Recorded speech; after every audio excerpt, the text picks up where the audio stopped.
नमस्कार, खबर फास्ट पर आपके साथ मैं हूं पूजा सचदेवा। बड़ौदा उपचुनाव का रण क्षेत्र सज चुका है और योद्धा भी पूरी तरह से तैयार हैं। क्षेत्र के जिन गांवों की मिट्टी से खिलाड़ी निकलकर देश का नाम रोशन कर रहे हैं, अब उन्हीं गांवों से नेता निकलने लगे हैं। बड़ौदा उपचुनाव में बीजेपी से ओलंपिक पदक विजेता योगेश्वर दत्त और कांग्रेस से इंदुराज नरवाल मैदान में हैं। दोनों ही प्रत्याशियों के गांवों की पहचान खेल और खिलाड़ियों से होती रही है, लेकिन अब दोनों ही गांव राजनीति से भी चर्चा में आ गए। चुनावी मैदान में उतरे धाकड़ों के साथ पार्टी नेता भी प्रचार के लिए जोर लगा रहे हैं।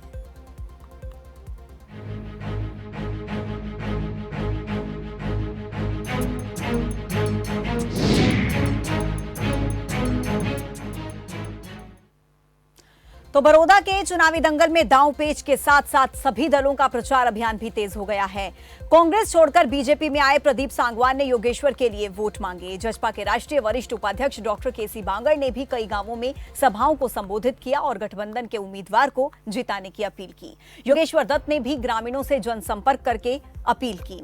भूपेंद्र सिंह हुड्डा भी बड़ौदा के मैदान में उतरे हुए हैं, ताबड़तोड़ जनसभाएं भी कर रहे हैं। भूपेंद्र सिंह हुड्डा ने जनसभा करके कांग्रेस प्रत्याशी के पक्ष में वोट करने की अपील की और बीजेपी जेजेपी पर निशाना साधते हुए कहा कि सत्ता पक्ष आपके बीच आकर झूठे वादे और घोषणाएं कर रहा है। भूपेंद्र सिंह हुड्डा ने यह भी कहा कि यह कोई साधारण चुनाव नहीं है। बीजेपी कहती है एक सीट हार जाएंगे तो कोई फर्क नहीं पड़ता, लेकिन कांग्रेस सीट जीतेगी तो प्रदेश की बीजेपी सरकार को गिराने का काम करेगी। और इसी कड़ी में इनेलो सुप्रीमो ओपी चौटाला भी चुनावी मैदान में है। गांव सिकंदरपुर माजरा में उन्होंने इनेलो प्रत्याशी के पक्ष में वोट डालने की लोगों से अपील की। मौजूदा सरकार पर निशाना साधते हुए कहा कि आज प्रदेश में हर वर्ग दुखी है। किसानों की फसल नहीं बिक रही, युवाओं के पास रोजगार नहीं है और इसी के साथ यह भी कहा कि उपचुनाव में बीजेपी का उम्मीदवार हारते ही गठबंधन बिखर जाएगा और मध्यवर्ती चुनाव होंगे। इसके बाद अब उनकी पार्टी सरकार बनाएगी।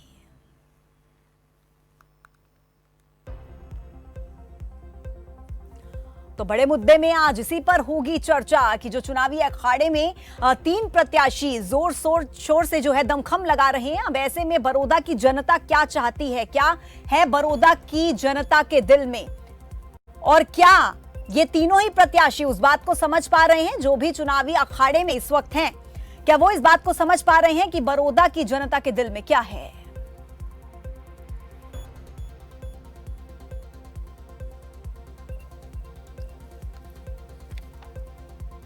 तो इसी विषय पर ज्यादा होगी चर्चा, लेकिन सबसे पहले जानना यह जरूरी है कि अभी बड़ौदा की जनता के दिल में क्या चल रहा है। और बड़ौदा के रण से सीधे मेरे सहयोगी अरुण मेरे साथ इस वक्त जुड़ रहे हैं।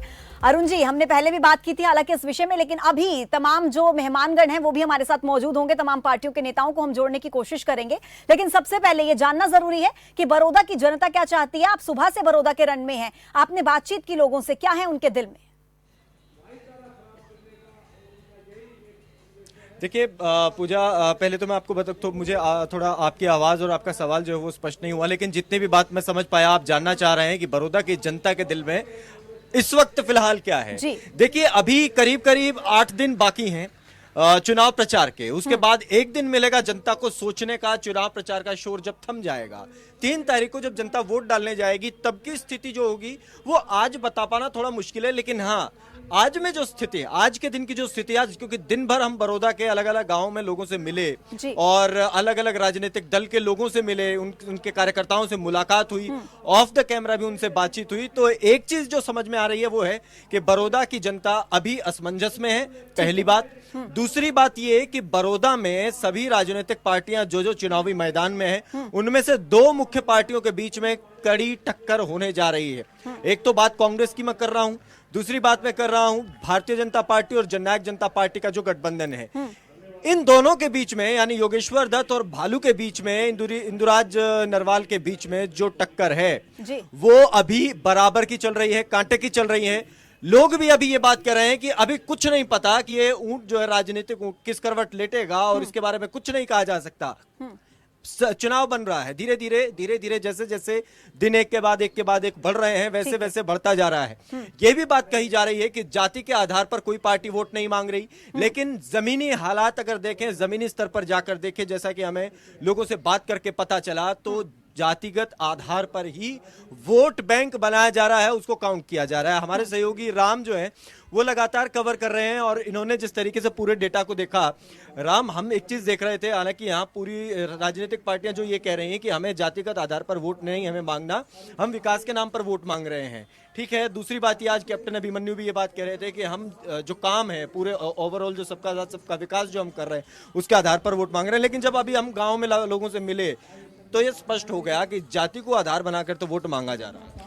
बिल्कुल अरुण, देखिए जिस प्रकार से बड़ौदा का जो उपचुनाव है, इससे पहले जो अगर बात करें तो यहाँ बड़ौदा जो है जाटलैंड कहा जाता है और जाटलैंड में जातिगत जो समीकरण है वो हर बार देखने को मिलते हैं। इससे पहले हुड्डा का गढ़ रहा है और हुड्डा के गढ़ को भेदने के लिए बीजेपी ने जो रणनीति तैयार करी है वो निश्चित तौर पर कहीं ना कहीं जो योगेश्वर दत्त को उतारा है वो कहीं ना कहीं गैर जाट जो है वो मैदान में उतारा है। योगेश्वर जो खुद एक ब्राह्मण है, पंडित है, हालांकि हमें किसी भी जाति बिरादरी का यहाँ पर विश्लेषण नहीं कर रहे, लेकिन मुख्य रूप से जो एक ग्राउंड लेवल पर जब हम रिपोर्टिंग करते हैं तो निश्चित तौर पर एक जो चीज बात निकल कर आती है, लोगों के मन की जो बात है जब टटोलने की कोशिश की जाती है तो उनके अंदर से एक ही बात निकल कर आती है कि जाट और नॉन जाट की जो राजनीति है वो कहीं ना कहीं देखने को मिलती है। और बड़ौदा उपचुनाव है, बड़ौदा उपचुनाव में इस वक्त जाट और नॉन जाट की राजनीति देखने को मिल रही है। लिहाजा यहाँ पर बीजेपी ये कह रही है कि वो गैर जाट राजनीति करते हैं। वहीं अगर बात करें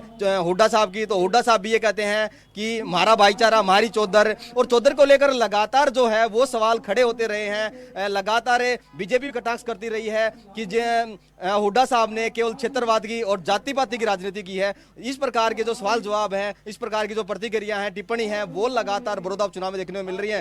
एक बात और राम जो आपने जिक्र किया कि चौधर की बात है, देखिए दो चीजें हैं पूजा। एक चीज का जो आज एक बड़ी खास चीज, देखिए फील्ड में आने के बाद जब ये चीजें हम लोग स्टूडियो में कई बार बात करते हैं, न्यूज रूम में भी जिक्र होता है कि जब चुनाव एक जगह पर हो रहा हो, स्टेट में किसी एक सीट पर कोई उपचुनाव हो रहा हो तो उसके पीछे कई सारे फैक्टर काम करते हैं। पहला फैक्टर तो ये काम करता है कि जिसकी सत्ता है जनता उसके पक्ष में चली जाती है। अक्सर ऐसा देखा गया, जो ट्रेंड देखे गए हैं। जाहिर सी बात। बड़ौदा में भी इस पॉइंट पर जब हमने लोगों से बात करी कि सत्ता क्योंकि भारतीय जनता पार्टी की है, 4 साल का समय बाकी है, ऐसा भी नहीं है कि चुनाव होने वाले हैं। आप जींद उपचुनाव को देखेंगे तो 1 साल भर बाकी था। उससे पहले ही अगर जनता ने अपना मूड बदल दिया और एकदम चेंज करके जनता लेकर के आई है तो ये स्पष्ट हो जाता है कि इस पहलू पर या इस एस्पेक्ट पर, इस ट्रेंड के आधार पर भारतीय जनता पार्टी के फेवर में चुनाव जा रहा है। लेकिन दूसरी तरफ जैसा अभी राम भी जिक्र कर रहे थे, चौधर की बात भूपेंद्र सिंह हुड्डा जाकर कर रहे हैं। भूपेंद्र सिंह हुड्डा पर यह आरोप लगा, मुख्यमंत्री मनोहर लाल ने बात कही कि ये हुड्डा परिवार की साख का सवाल है। तो भूपेंद्र सिंह हुड्डा ने इसका काउंटर क्या बनाया, आप उससे थोड़ा समझिए। भूपेंद्र हुड्डा ने इसका काउंटर ये बनाया कि ये मेरी साख का सवाल नहीं, ये बड़ौदा की जनता की साख का सवाल है। और काफी महत्वपूर्ण बात आप कर रहे हैं अरुण जी, काफी महत्वपूर्ण बात आप कर रहे हैं, लेकिन आपको अभी के लिए रोकना चाहूंगी। मेरे साथ तमाम मेहमान इस वक्त पूरी चर्चा के लिए जुड़ गए हैं। कांग्रेस के प्रवक्ता आनंद बियानी मेरे साथ जुड़ रहे हैं, इनेलो के प्रवक्ता ओंकार सिंह मेरे साथ जुड़ गए हैं और जेजेपी के प्रवक्ता भाग सिंह दमदमा भी चर्चा में मौजूद हैं। आप तीनों का बहुत बहुत स्वागत है खबर फास्ट पर। सबसे पहले भाग सिंह दमदमा, आपके पास आना चाहूंगी मैं। किस आधार पर बड़ौदा की जनता से आप वोट मांगेंगे, ये कहकर कि कांग्रेस ने इतने सालों में क्या किया, इनेलो ने इतने सालों में क्या किया, या ये कहकर कि हम इतने सालों में क्या करेंगे, ये बताएंगे जनता को? मुझे जी देखिए, चुनाव हर बार कोई ना कोई काम के लिए परिवर्तन का। बड़ौदा की जनता आज तक कांग्रेस के लोक लुभावने नारे या भूपेंद्र सिंह जी जिस प्रकार से क्षेत्र की चौधर की बात कर उनको बरगलाने का काम करते थे, आज मतदाता पूरी तरह से जागरूक हो चुका है। आज वो पूरे प्रदेश को अपना प्रदेश समझता है, पूरे क्षेत्रवाद को नकार चुका है। आज बड़ौदा की जनता ने, आप यूं कहिए कि आज का दिन आप जरूर नोट कीजिए और रिजल्ट के बाद भी मैं, अगर आपका रहा आदेश तो मैं जरूर बैठूंगा यहाँ पर। तो बड़ौदा की जनता पूरी तरह से मन बना चुकी है कि जो प्रदेश के अंदर जिस प्रकार से विकास कार्य हुए, बड़ौदा की जनता वो चाहती है कि जननायक जनता पार्टी और भारतीय जनता पार्टी का गठबंधन का जो कक्षी है उसको यहाँ से भेजें, ताकि क्षेत्र में जो भूपेंद्र सिंह हुड्डा ने सरकार होते हुए भी सूखा बना रखा था, तो सूखे को खत्म करने का काम करेंगे। और पूरी तरह से बड़ौदा की जनता का आज हर तरफ से मन बन चुका है। भाग सिंह जी, आप विकास कार्यों की बात कर रहे हैं, आप विकास कार्यों की बात कर रहे हैं, लेकिन विपक्ष तो कह रहा है कि 6 साल में किसी तरीके का कोई विकास कार्य नहीं हुआ। देखिए, विपक्ष का तो काम शुरू से ये कहना है। विपक्ष का, यदि विपक्ष आज एक्सेप्ट कर लेता है जो सर, आप भी तो कह रहे हैं कि 10 साल में कांग्रेस ने क्या किया, आप भी तो सवाल उठाते हैं। देखिए, आज अगर वही सवाल कांग्रेस उठाती है तो आप ये मानकर चलिए ना कि बड़ौदा के लिए और प्रदेश के लिए बड़ौदा को ज्यादा समय कांग्रेस पार्टी का मिला है जितना समय मिला है। आज मैं प्रदेश चुनाव में आचार संहिता लग चुकी है, मैं उन कामों को नहीं लेकर आना चाहता कि जिस प्रकार से किसी प्रकार का हमारे ऊपर आक्षेप हो, कोई टिप्पणी हो चैनल के माध्यम से बोलकर, लेकिन आप रिकॉर्ड बेशक उठा लीजिए। बड़ौदा के लिए जो जो करने के विजन है पार्टी का, गठबंधन सरकार का, उसको अमली जामा पहनाएंगे। और आज आपके चैनल के मार्फत से और सभी यदि बड़ौदा के अंदर देखते हैं तो सबसे पहले योगेश्वर भाई जी को प्रदेश की और बड़ौदा की जनता आज चाहती है कि वो जीत कर विधानसभा में बड़ौदा की चलिए, आवाज बने। भाग सिंह जी, रिकॉर्ड तो जनता उठा करके देखेगी, उसी आधार पर वोट भी करेगी। बने रहिए मेरे साथ। आनंद बयान जी, आपके पास आऊंगी। आनंद जी, क्या लगता है आपको, किस मुद्दे पर लड़ाई लड़ रहे हैं आप? विकास की लड़ाई लड़ रहे हैं या साख की नाक की लड़ाई आप लड़ रहे हैं? बड़ौदा चुनाव के अंदर हम 150% जीतेंगे। और जब तक भाग सिंह की मैं बात सुन रहा था, पिछले दिनों तक तो इनका झंडा भी भाजपा वालों ने नहीं लगाया जिसको गठबंधन का उम्मीदवार बनाया गया, और रिक्वेस्ट करके तो इन्होंने अपना झंडा लगवाया, और ये आज बीजेपी के गुणगान गा रहे हैं। और जब तक विकास की अगर मैं बात करूं, 10 साल, पिछले 10 साल जब हमारा कांग्रेस का राज था और चौधरी भूपेंद्र सिंह हुड्डा मुख्यमंत्री थे, हमें बिजली विरासत में मिली थी, बिजली की शॉर्टेज, हमने 5 पावर प्लांट लगाए, हर व्यक्ति को अपना घर मिले, हमने 100 गज के प्लाट दिए, हर घर में पानी हो, हमने टंकी और टूंटी तक दी, हर घर में बिजली का कनेक्शन हो, राजीव गांधी विद्युत योजना के तहत उनको फ्री कनेक्शन दिया, हर व्यक्ति को रोटी मिले, खास सुरक्षा विधेयक लागू हमने किया, महिलाओं के सम्मान में राखी पर उनकी बस यात्रा फ्री की, प्लाट और मकान के रजिस्ट्री 2% की उनको छूट देने की बात कही, और बिजली का अगर मीटर उनके नाम लगाया जाए तो 10 पैसे प्रति यूनिट कम की बात की। हर बच्चा शिक्षित हो, गरीब बच्चों को स्कॉलरशिप हमने दी, शिक्षा को बढ़ावा देने के लिए प्राइवेट यूनिवर्सिटी अधिनियम हमने लागू किया, किसानों की फसल की सुरक्षा के लिए। आनंद बयानी जी, आपको रोकना चाहूंगी। आनंद बयानी जी, जितने कॉन्फिडेंट मुझे आप नजर आ रहे हैं ना, उतने कॉन्फिडेंट तो भूपेंद्र सिंह हुड्डा भी नहीं थे, तभी तो जाकर के कपूर नरवाल से नामांकन वापस लेने की अपील कर रहे थे। अगर इतने ही कॉन्फिडेंट थे तो क्यों अपील कर रहे थे? अगर जीत को लेके इतने ही कॉन्फिडेंट थे तो। बिल्कुल पूजा जी, हम जीत के लिए कॉन्फिडेंट है, और हम एक रिकॉर्ड बनाना चाहते थे। पिछली बार हम लगभग 5300 वोटों से जीते थे, और इस बार जो इनको 37,000 वोट है, इनका आगे का तिया हटा के हम 34,000 वोटों से जीतना चाहते हैं। इसलिए हम जनता के पास उस प्रकार की रिक्वेस्ट कर रहे हैं, और जो लोग नहीं बैठे, जो आजाद कैंडिडेट करें, उनसे रिक्वेस्ट करने का मतलब ये होता है कि बड़ौदा की जनता के लिए एक रिकॉर्ड बना के वहां पे जीत हासिल की जाए। और मैं बड़ौदा की जनता से आज ये रिक्वेस्ट भी करता हूँ, बड़ौदा के अंदर कांग्रेस का उम्मीदवार बनाने के पश्चात बीजेपी का कुनवा बिखर जाएगा, उससे पहले ही बिखरना चालू हो गया। श्याम सिंह राणा चले गए, परविंदर ढोल चले गए, जोगीराम ने चेयरमैन ही लेने से इनकार कर दिया, राम कुमार गौतम और देवेंद्र बबली तो इनके जेजेपी वाले पहले से खिलाफत में। कितने विधायक जो दूसरा रास्ता देख रहे हैं, आप ये देख लेना 2 महीने के अंदर इनकी सरकार जाती नजर आएगी। जैसे ही बड़ौदा के चुनाव हम जीतने के बाद में इनके विधायक जैसे आए थे, जो सोच कर वैसे ही भागने चालू हो जाएंगे। ठीक है, कांग्रेस की सरकार आनंद जी आएगी। आ रही हूँ आपके पास। ठीक है, ओंकार जी भी मेरे साथ जुड़े हुए हैं। ओंकार जी, हालांकि जीत का दावा तो आप भी करेंगे, लेकिन मेरे सहयोगी आज सुबह से ही ना बड़ौदा के मैदान में है, लोगों से पूछ रहे हैं, बातचीत कर रहे हैं। हम नहीं कह रहे कि हमने किसी तरीके का कोई सर्वे किया, बस बड़ौदा के बीच जाकर, जनता के बीच जाकर वहां पर बातचीत की। तो मुख्य मुकाबला जो देखने को मिल रहा है वो कांग्रेस और बीजेपी में देखने को मिल रहा है। क्या आपको लगता है कि आप अभी भी आप इतने कॉन्फिडेंट है कि आप चुनाव जीत पाएंगे? पूजा जी, 100% हम कॉन्फिडेंट हैं। ये हमारी पारंपरिक सीट है और चौधरी ओम प्रकाश चौटाला जी की कमान में ये सीट लड़ी जा रही है। और चौधरी ओम प्रकाश चौटाला जैसे 87 वर्ष के होने के बावजूद जनता के बीच में पहुंचे हैं, और जनता उनको जिस चाव से, जिस लगन से उनके साथ व्यवहार कर रही है, उससे हम ये 100% कर सकते हैं कि सीट हमारी पारंपरिक सीट है। सर, पारंपरिक सीट है तो पिछले 10 साल से क्या हो रहा था? मैं वही उसी पे आना चाहूंगा। पिछली बार की परिस्थितियां सबको मालूम है, जेजेपी का नया उदय हो गया था, और मेरे भाई भाग सिंह दमदमा जी कह रहे थे कि बीजेपी, जेजेपी और बीजेपी गठबंधन को वोट मिलेगी। मैं इनसे पहले तो ये पूछना चाहता हूँ कि पिछली बार आपने जो वोट ली थी वो इनेलो का वोट बैंक था जो आपके पास चला गया था किसी कारणवश, आपको वोट बीजेपी से विरोध के लिए मिली थी, और उसके बाद आप बीजेपी की झोली में बैठ गए। जनता वो जेजेपी वाली वोट बीजेपी को क्यों डालेगी? सिर्फ एक बता दीजिए। दूसरा मैं पूछना चाहता हूँ, पिछले 10 वर्षों से यहाँ कांग्रेस का विधायक है, कांग्रेस ने कौन सी ऐसी नई योजना लगाई जिससे आधारभूत संरचना में बदलाव हुआ और रोजगार पैदा हुआ? पिछले 6 वर्ष से बीजेपी की सरकार है। ये अपना एक काम गिनवा दे जिससे वहां पे रोजगार पैदा हुआ। हम अपना गिनवा सकते हैं, हमने वहां पे चीनी मिल लगाई, हमने सब्जी मंडी का निर्माण कराया, सीवर व्यवस्था भी, जितनी सड़कें और नालियां उस समय बनी आज भी वही चल रही हैं, चौपालों का निर्माण हुआ, सरकार आपके द्वार में लोगों के काम हुए, रोजगार दिए, बिजली की, मेरे भाई कांग्रेसी भाई मेरे बोल रहे थे कि बिजली की व्यवस्था जब चौटाला साहब की सरकार थी तो पूरी दुनिया को मालूम है 24 घंटे बिजली गाँव में अवेलेबल थी, ये उसके बाद देने की बात कर रहे हैं। आज बड़ौदा की जनता ऐतिहासिक चुनाव के अंदर अपना परिणाम देने, मत देने जा रही है और बड़ौदा की जनता को पता है कि इस चुनाव का अहमियत क्या है।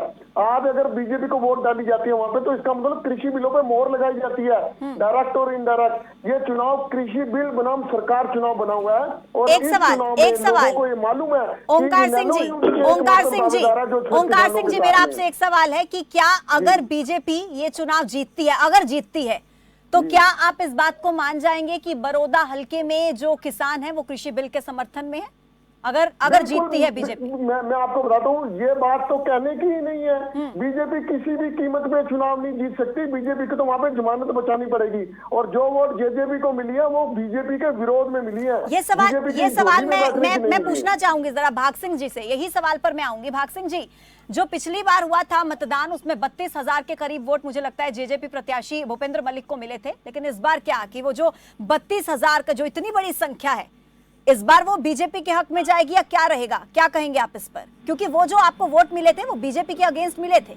बिल्कुल, देखिए पूजा जी, हमारा जननायक जनता पार्टी का प्रत्येक कार्यकर्ता हर गांव के अंदर अपनी टीम लेकर पार्टी के लिए और गठबंधन जो हमारे धन है उसको निभाते हुए हमारे उम्मीदवार हैं उनके लिए संपर्क साध रहे हैं, उनके लिए योगेश्वर जी के लिए वोट की हर जगह अपील कर रहे हैं और हमें पूरा यकीन, विश्वास और भरोसा है कि वहां से योगेश्वर भाई जी इतने मतों से जीतेंगे कि बाकी उम्मीदवारों की वहां पर जमानतें जब्त होंगी। मेरे ओमकार जी बड़े नजदीक से मेरे अम्बाला से, ओमकार जी सुनिए, जिस समय चुनाव का रिजल्ट आया था, ओमकार जी जिस समय चुनाव का रिजल्ट आया था, अभय सिंह जी सबसे पहले चैनल के माध्यम से बोले थे कि कांग्रेस सरकार को रोकने के लिए चाहे कोई हो, मैं भारतीय जनता पार्टी को समर्थन करेंगे।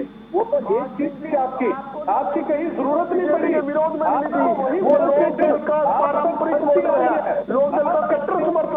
वो आपको वोट डाल गया किसी मुकाम में, वो बीजेपी को वोट नहीं डालने वाला। एक एक करके ओंकार सिंह जी, भाग सिंह जी, एक एक करके बोलिए, ऐसे कुछ भी समझ नहीं आएगा, चर्चा का कोई अर्थ नहीं रह जाएगा। दर्शक समझना चाहते हैं, बड़ौदा के उपचुनाव को लेकर चर्चा हो रही है, एक एक करके बात कीजिए। ओंकार सिंह जी आऊंगी आपके पास, ओंकार सिंह जी आपके पास आ रही हूँ, एक मिनट का वक्त दीजिए, जरा बोलने दीजिए उनको। जी भाग सिंह जी, पूरी कीजिए बात। ओंकार जी ने कहा कि भारतीय जनता पार्टी के खिलाफ क्या हिंदुस्तान के अंदर पहली बार हुआ है कि पोस्ट अलायंस हुआ हो? भारतीय जनता पार्टी के साथ इंडियन नेशनल लोकदल का भी गठबंधन हुआ था जी। उसके अंदर भी बहुत से कई बार प्री पोल और पोस्ट पोल अलायंस हुए गए हैं। भूपेंद्र सिंह हुड्डा जी ने 40 एमएलए की सरकार बनाई थी, कुलदीप जी को जो वोट दिए थे वो कहते थे भूपेंद्र सिंह हुड्डा जी के खिलाफ दिए थे। आप वो पोस्ट पोल अलायंस हुए, जनता जिस प्रकार से चाहती थी, लोगों ने मैंडेट दिया, सरकार बनी, उन्होंने अपना काम किया, लेकिन जनता ने इस 10 साल के अंदर भूपेंद्र सिंह हुड्डा को नकारा। और जो अभी इन्होंने बात की कि अभय सिंह जी जिस प्रकार से बोल रहे थे कि मैं भाजपा को समर्थन देता हूँ, ओंकार जी ऑन रिकॉर्ड बोल रहा हूँ चैनल के ऊपर, अगर मैं आपको वो वीडियो लाकर दे देता हूँ चैनल के सामने, जिस समय जीतते ही अभय सिंह जी ने कहा था, तो आप किस मुंह से कहाँ पूछ पाएंगे, कहाँ जाएंगे आप उस समय पर?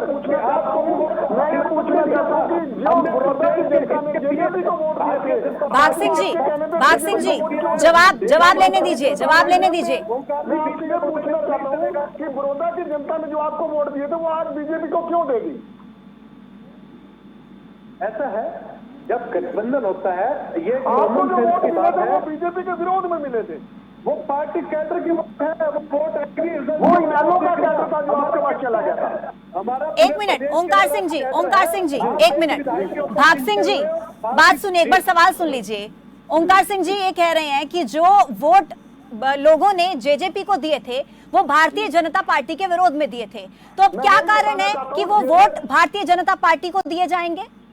मेरे वही कार्यकर्ताओं की मेहनत है का उत्तर ले लीजिए। जननायक जनता मैं पार्टी बताना चाहता हूं ओमकार सिंह जी एक बार सुन लीजिए, एक बार सुन लीजिए। जो किसी कारणवश गुमराह हो गई, पार्टी का आदेश मानते हुए वो जेजे के पास इसके लिए चला गया क्योंकि वो बीजेपी के विरोध में था। आज इन्होंने बीजेपी के झोली में बैठ गए। ठीक है, ठीक है, आप दोनों अगर बोलेंगे तो किसी को कुछ समझ में नहीं आएगा। आनंद जी आराम से बैठकर सुन रहे हैं ना आपकी बात। अब 1 मिनट का समय दीजिए। आनंद जी आप कुछ कहना चाह रहे हैं? अरुण जी मुझे समझ नहीं आ रही। 1 मिनट आनंद जी आपको बीजेपी के रोकना चाहूंगी। प्रवक्ता बड़े अरुण जी मेरे दावे के साथ- सहयोगी फील्ड से बने हुए हैं, वो एक बार कुछ जानकारी दे रहे हैं, फिर आती हूँ आपके पास। जी अरुण जी। मैं दरअसल अभी सुन रहा था, भाग सिंह दमदमा है और हमारे और तमाम जो मेहमान जुड़े हुए हैं, आनंद बियानी भी जुड़े हुए हैं, वो सबकी बात मैं सुन रहा था। लेकिन जैसे सुनते सुनते जो एक शोर बन गया, जिसको आप भी कह रही थी कि बारी बारी से बात रखें, दरअसल जो स्थिति आज इस डिबेट में हम देख रहे हैं, जी यही स्थिति अगर समझना है बड़ौदा के उपचुनाव को, तो आप इस डिबेट से समझ सकते हैं कि ठीक यही स्थिति दोनों ही पार्टियों के बीच आज ग्राउंड पर है। अभी भारतीय जनता पार्टी की एक मीटिंग चल रही है, कार्यकर्ताओं की एक मीटिंग चल रही है। उस मीटिंग में भी ये बार बार ये बात कही जा रही है कि बड़ौदा का उपचुनाव जो है वो आने वाले समय में प्रदेश की दिशा और दशा तय करेगा। आप समझ सकते हैं इस बात को कि अगर इसको इतना सीरियसली भारतीय जनता पार्टी भी ले रही है, भूपेंद्र सिंह हुड्डा भी इस बात को इतना सीरियसली ले रहे हैं, तो इसकी सीरियसनेस को आप समझ सकते हैं। और यही चीज ग्राउंड पर हो रही है। ये तक कहा जा रहा है कि अगर बड़ौदा की सीट को कांग्रेस को दे दिया तो ये वैसा ही हो जाएगा जैसे कश्मीर पाकिस्तान को दे दिया। इस तरीके से लोगों को एक मैसेज देने की बात हो रही है और इस तरीके से एक अपने समर्थन में बात जुटाने की, अपने समर्थन में वोट जुटाने की बात हो रही है। तो ये जो जिस तरीके की बात हो रही है, हालांकि एक सवाल में आज जो उठा था, आपने भी पूजा पूछा कि विकास की बात हो रही है। कांग्रेस वाले कह रहे हैं कि हमारे समय में विकास हुआ, बीजेपी वाले कह रहे हैं कि हमारे विकास के नाम पर वोट देंगे। लेकिन एक बात भारतीय जनता पार्टी से और जेजेपी से मैं ये पूछना चाहता हूं, अगर विकास इतना हो ही गया है तो ये 6 साल क्यों नहीं गिनवाए जा रहे बड़ौदा में? अगर ये 6 साल आप नहीं गिनवा रहे हैं तो इसका मतलब विकास नहीं हुआ। और बार बार आप 10 साल जो भूपेंद्र सिंह हुड्डा का कार्यकाल था वो तो बीत गया है सर, उसके आधार पर ही तो उन्होंने काम अगर किया होता तो वो आपको क्यों चुनते? आपको चुन लिया, आपको एक बार सरकार चलाने का मौका दिया, एक बार फिर से आपको मौका मिला, बावजूद इसके आप इन 6 साल की बजाय पिछले 10 साल कर रहे हैं। तो यहां से एक बात समझ में आती है कि इन 6 सालों में बड़ौदा के लिए गिनाने के लिए आपके पास बात उतनी नहीं है फील्ड में। हाँ ठीक है, टेलीविजन डिबेट में आप बातें गिनवा सकते हैं, बहुत सारे पॉइंट गिनवा देंगे, बहुत सारी घोषणाएं गिनवा देंगे, लेकिन ग्राउंड में बड़ौदा के लोगों के सामने नहीं गिनवाई जा रही है सर। क्योंकि बात यहां समझ आती है कि बड़ौदा की जनता तो जानती है उन्हें मिल क्या रहा है या क्या मिला है और क्या घोषणाएं हुई हैं। हकीकत से जब रूबरू होइएगा तो बात यहां समझ आती है कि चुनाव को जीतने के लिए ही घोषणाएं हुई और चुनाव को जीतने के लिए ही बात हो रही है। राम भी अभी हम लोग जिक्र कर रहे थे, पूरी चर्चा हम लोग सुन रहे थे पूजा, तो बड़े मुझे एक ताज्जुब की बात ये लगी कि जिस तरीके से डिबेट हो रही है आज, ये जो डिबेट हो रही है खबर फास्ट पर, अगर किसी भी जो भी दर्शक हमारे देख रहे हैं उन्हें अगर बड़ौदा की एक्चुअल स्थिति समझनी है तो इस डिबेट को देखें और समझें और विश्लेषण कर लें, पता चल जाएगा कि बड़ौदा में हो क्या रहा है। अरुण जी महत्वपूर्ण सवाल ये है कि जब किसी भी पार्टी से सवाल किया जाता है कि आप किस मुद्दे को लेकर के फील्ड में उतरेंगे, किस मुद्दे को लेकर के बड़ौदा की जनता के बीच आप जाएंगे, तो ये यहाँ पर एक दूसरे पर सवाल करने लगते हैं कि आपने क्या किया और आपकी पार्टी ने क्या किया, हमने क्या किया, हम क्या करेंगे, इस पर कभी बात नहीं होती। बिल्कुल यही समस्या है राम, कि मसले कहीं एकदम गायब है। अभी जो आप भी बात कर रहे थे कि कोई दिशा और दशा तय करने वाली बात, जिस तरीके की जिक्र हो रहा है, अभी सुन भी रहे थे कि कश्मीर पाकिस्तान को दे दिया, ऐसा अगर कांग्रेस जीत जाती है तो इस तरीके की बात बीजेपी में हो रही है। देखिए, जिस प्रकार अरुण जी लगातार जैसे बड़ौदा के विकास की बात तमाम जो पार्टियां हैं वो कह रही हैं, इससे पहले कि यहाँ कांग्रेस सत्ता में रही, 10 साल सत्ता में रहते हुए हालांकि यहाँ पर विकास कार्य नहीं हुए, इस बात से मुख नहीं फेरा जा सकता। लेकिन लिहाजा अगर दूसरी तरफ अगर आप बात करें तो बीजेपी ने भी निश्चित तौर पर 6 साल में इतना विकास के कार्य नहीं किए। कहीं ना कहीं बड़ौदा के जो विकास की बातें जो तमाम पार्टियां कर रही हैं वो ग्राउंड लेवल पर जब जाकर देखते हैं तो कहीं ना कहीं जो ग्रामीण है वो अपना रोना रोते हैं, वो लिहाजा इसलिए भी रोते हैं, खून के आंसू वो रोते हैं। अगर दूसरे शब्दों में कहें, एक रोड 6 साल से लगातार टूटा हुआ है, जहां जाने के लिए 10 मिनट का रास्ता है, घंटा लग जाता है, जहां पीने के पानी की व्यवस्था दुरुस्त आज तक किसी भी सरकार ने नहीं की, जहां खेतों में पानी जो है वो इकट्ठा हो जाता है, उनकी फसल हर साल बर्बाद होती है। कई सरकारें आई गई और लेकिन कई सत्ता जो है उलटफेर हुआ, लेकिन बावजूद इसके बड़ौदा हल्के में जो पीने के पानी की है या फिर खेतों में जो पानी का जल भराव की जो स्थिति है उसका विकास की तरफ किसी ने ध्यान नहीं दिया। हालांकि बीजेपी द्वारा एक प्रयास जो है वो अब किया जा रहा है और इसलिए भी किया जा रहा है कि बड़ौदा उपचुनाव है, और बड़ौदा उपचुनाव में अगर जनता ने बीजेपी के हाथ अगर मजबूत नहीं किए तो उसका जो एक प्रभाव जो है वो कहीं ना कहीं जनता को दोबारा भुगतना पड़ सकता है, ऐसा उन शब्दों में कहा जा रहा है, बीजेपी के शब्दों में कहा जा रहा है। हालांकि वो एक गूढ़ शब्द हैं, बहुत गहरे शब्द होते हैं, आम आदमी उन तक नहीं जा पाता है। लेकिन अगर राजनीतिक स्तर पर देखा जाए, एक बुद्धिजीवी स्तर पर देखा जाए, तो लिहाजा ये शब्द बहुत मायने रखते हैं कि बड़ौदा का जो ये चुनाव है वो बड़ौदा हल्के की दिशा और दशा तय करेगा। लिहाजा ये शब्द दो हैं, लेकिन इसमें बहुत कुछ रहस्य छुपा हुआ है। अरुण जी, इस बात का जवाब मैं आनंद जी से लेना चाहूंगी। इस बात का जवाब अरुण जी, एक मिनट। आनंद जी, देखिए, बहुत महत्वपूर्ण बात राम सिंह मार कह रहे थे, मेरे सहयोगी हैं, लगातार फील्ड में काम करते हैं, बड़ौदा की जनता से बातचीत करते हैं। 10 साल का कार्यकाल बहुत लंबा कार्यकाल होता है। इन मसलों पर क्यों आपने बातचीत नहीं की? इन मसलों को क्यों आपने नहीं सुलझाया? क्या 10 साल की सत्ता के बाद बहुत ज्यादा कॉन्फिडेंट में आप आ गए हैं क्या? पूजा जी, 6 साल के अंदर भाजपा ने वहां पर कुछ नहीं किया, और आज जो प्रदेश के मुख्यमंत्री वहां पे जाके कहते हैं कि आप मुझे विधायक समझे, जो कभी बड़ौदा की तरफ मुंह करके भी नहीं सोए। बैसाखी पे इस टाइम सरकार चल रही है और मुख्यमंत्री को पता है अगर बड़ौदा चुनाव कांग्रेस जीत जाती है तो इनका कुनबा खिंड जाएगा और बिखर जाएंगे और दोबारा से उपचुनाव आ जाएंगे। पूरे प्रदेश के अंदर दोबारा से चुनाव होंगे और ये मान के चलना कि कांग्रेस की सत्ता आएगी। और जो दोनों भाई मेरे अभी लड़ रहे थे आपस में, पहले इनेलो और जेजेपी तो एक ही थी, 6 बार इनके विधायक रहे, विकास कितना किया इनको भी पता है। सर, फिर आप उसी बात पे आ गए, 6 साल में कितना विकास किया? अरे आपने 10 साल में कितना विकास किया? फिर आप उसी बात पे आ गए। बीजेपी वालों ने जो वादे किए। आनंद जी, ठीक है, मेरे पास समय की थोड़ी सी कमी है। आनंद जी, लास्ट कमेंट आपका चाहूंगी मैं। आपको क्या लगता है इस वक्त आपके कंपटीशन में कौन है, गठबंधन या फिर इनेलो? हमारे कंपटीशन में दोनों की जमानतें नजर आ रही है, कोई कंपटीशन में है ही नहीं, कोई कंपटीशन में नहीं है। ठीक है, आपको ज्यादा ही कॉन्फिडेंट है। भाग सिंह दमदमा जी, यही सवाल आपसे। भाग सिंह दमदमा जी, कांग्रेस या इनेलो, किसको मानते कंपटीशन में? एक शब्द में आंसर दीजिएगा, समय की थोड़ी सी कमी है। देखिए, मैं कह देता हूं कि वहां पे यदि बात की जाए कंपटीशन की, आप भाई योगेश्वर दत्त शर्मा जी भारी बहुमत से ये चुनाव भारी मतों से जरूर जीतेंगे। लेकिन वही बात है कि जिस प्रकार आपका विश्लेषण मैं सही समझता हूँ कि मुख्य मुकाबला वहाँ भारतीय जनता पार्टी, जननायक जनता पार्टी। नहीं सर, हम विश्लेषण नहीं कर रहे हैं सर, हम विश्लेषण नहीं कर रहे हैं। जनता जो कह रही है उस बारे में वो हम आप तक पहुँचा रहे हैं, ये हमारा विश्लेषण नहीं है। ठीक है, भाग सिंह दमदमा जी, ठीक है, और योगेश्वर जी भारी मतों से जीते। जिस प्रकार से कांग्रेस के उम्मीदवार ने चुनाव में कहा कि शैलजा, खेल का अखाड़ा तो जीतते रहे हैं लेकिन राजनीति का अखाड़ा जीतते हैं नहीं, ये आप या कोई भी और पार्टी तय नहीं करेगी, बल्कि जनता खुद इसको तय करेगी। हम क्षेत्र के विकास की लड़ाई लड़ रहे हैं और विकास करवा के हैं। ठीक है, विकास की लड़ाई आप लड़ रहे हैं, लेकिन समझने वाली बात यह है कि क्या जनता को आप जिन वादों से लुभाने की कोशिश कर रहे हैं, क्या जनता के दिल में आप जगह बना पाएंगे? क्योंकि जनता इस बात को बहुत अच्छे से समझती है। चलिए, आप सभी मेहमानों का बहुत बहुत शुक्रिया, मेरे सहयोगी अरुण जी का भी बहुत बहुत शुक्रिया, राम सिंह मार का भी बहुत बहुत शुक्रिया। तो देखिए, तमाम पार्टियों की तरफ से कहा जा रहा है कि जीत तो हमारी ही होगी, लेकिन बड़ौदा की जनता के दिल में क्या है, ये अभी थोड़ी असमंजस की स्थिति देखने को मिल रही है जब हम ग्राउंड लेवल पे जाकर के बातचीत कर रहे हैं बड़ौदा की जनता से। फिलहाल क्या होंगे नतीजे, तो 10 नवंबर को ही तय होगा। पल पल का अपडेट खबर फास्ट के जरिए हम आप तक पहुंचाएंगे। फिलहाल रुक रहे हैं कुछ देर के लिए, लेकिन तमाम बड़ी खबरों के लिए आप जुड़े रहिए खबर फास्ट के साथ।